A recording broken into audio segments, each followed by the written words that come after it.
നൌഷാദിനെയും മകൾ നുഹിയയെയും തനിച്ചാക്കി കഴിഞ്ഞ ഫെബ്രുവരിയിലാണ് റബിയ ജീവിതത്തിൽ നിന്ന് വിടവാങ്ങിയത്. ചെറുപ്പത്തിലെ അക്ഷരങ്ങളെ പ്രണയിച്ചിരുന്ന റബിയ സാമൂഹിക പ്രവർത്തനങ്ങളിലും സജീവമായിരുന്നു.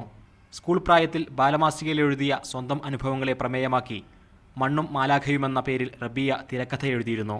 ഇതാണിപ്പോൾ നൌഷാദ് ഹ്രസ്വചിത്രമായി സംവിധാനം ചെയ്തിരിക്കുന്നത്.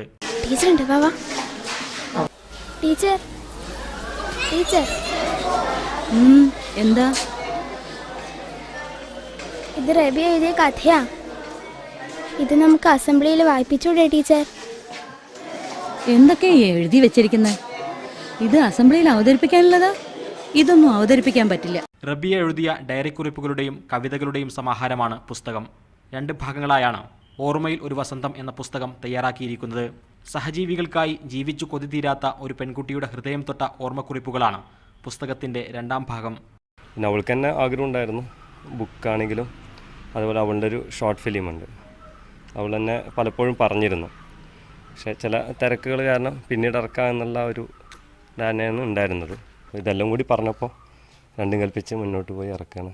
2.5 വർഷം മാത്രം നീണ്ട ദാമ്പത്യത്തിനൊടുവിൽ 22ാം വയസ്സിൽ മരിച്ച റബിയയ്ക്കു വേണ്ടി ഭർത്താവ് ഒരുക്കിയ ഓർമ്മ പുസ്തകത്തിൻ്റെ പ്രസാധനം GIO ആണ് ഏറ്റെടുത്തത്. ക്യാമറ പേഴ്സൺ ഷിജു ചിറ്റൂരിനൊപ്പം BK സുഹൈൽ, മീഡിയ 1, പാലക്കാട്.